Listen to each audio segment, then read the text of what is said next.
ஆண்டவராகிய இயேசு கிறிஸ்துவின் நாமத்தில் அன்பின் வாழ்த்துக்கள். கிறிஸ்துவுக்காக நான் என் உயிரை கொடுக்கவும் சித்தமாயிருக்கிறேன் என்று வீர முழக்கம் செய்த ஜெப வீரர்தான் மார்ட்டின் லூத்தர். அவர் தன் ஊழிய வாழ்க்கையில் சந்தித்த இன்னல்கள் கொஞ்ச நஞ்சமல்ல.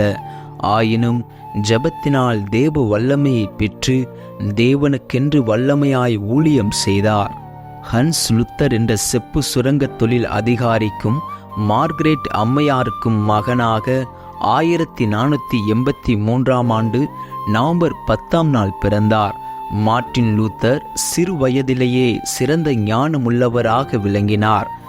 மார்ட்டினுக்கு 8 வயதாகும்போது ஹன்ஸ் லுத்தர் மேன்ஸ்பெல்ட் நகரவை உறுப்பினர் ஆகிவிட்டார். கல்வி அறிவில் ஆர்வம் கொண்ட அவர் பல அறிஞர்கள் அவர் வீட்டுக்கு வந்து அவரோடு உரையாடினர். அறிஞர்கள் பேச்சு சிறுவன் மார்ட்டின் உள்ளத்தில் கல்வி ஆர்வத்தை வளர்த்தது. சுரங்க தொழிலாளிகள் புனித ஆன் அம்மையாரை குல தெய்வமாக வணங்கி வந்ததால் மார்ட்டின் வீட்டிலும் அவரையே வணங்கி வந்தனர். லூத்தரின் தந்தைக்கு சொந்தமான செம்பு சுரங்கம் இருந்தது. 14 வயதான போது மக்டெபர்க் என்னும் நகரில் உள்ள பள்ளியில் மேற்படிப்புக்காக சேர்ந்தார்.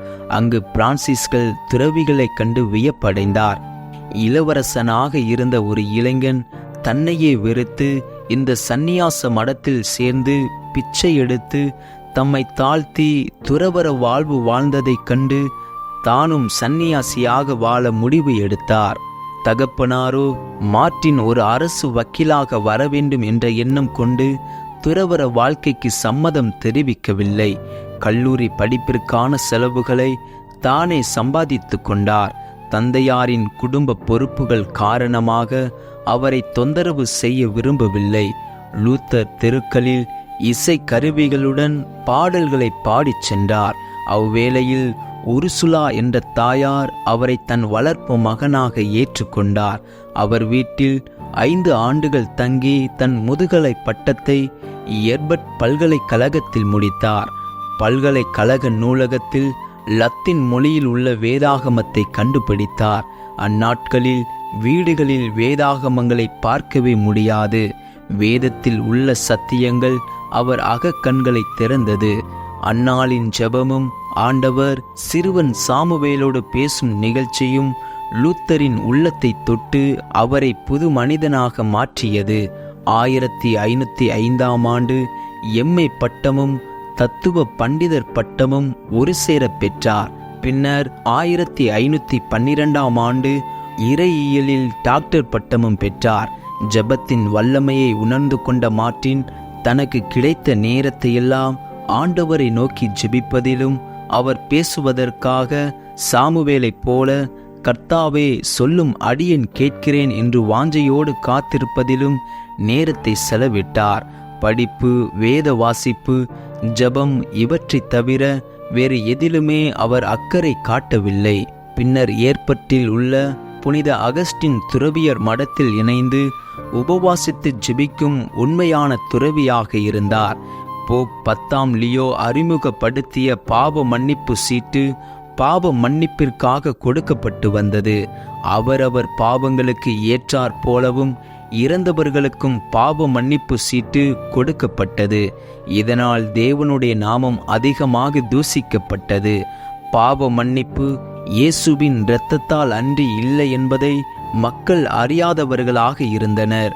1517 அக்டோபர் 31 மார்ட்டின் லூத்தர் பாவ மன்னிப்பு சீட்டை எதிர்த்து விட்டன்பர்க் ஆலயத்தின் கதவிலே தம்முடைய 95 நியாயங்களை எழுதி தொங்கவிட்டார்.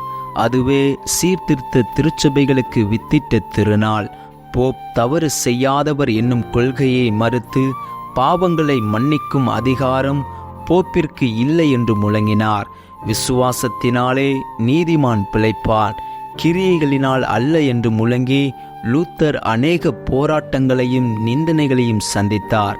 ஆனாலும் சற்றும் மனம் தளராது ஜெபத்தினால் அனைத்து பிரச்சனைகளையும் மேற்கொண்டார். பின்னர் லூத்தர் கேத்ரின் என்ற பெண்ணை திருமணம் செய்தார். அவர் லூத்தருடைய ஊழியத்தில் உறுதுணையாக இருந்தார். 1534 வேதாகமம் முழுவதையும் ஜெர்மானிய மொழியில் மொழிபெயர்த்து முடித்தார்.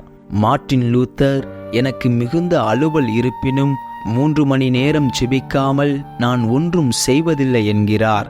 லூத்தரை தேவன் உபயோகப்படுத்த காரணம் அவருடைய ஜெப வாழ்க்கையே.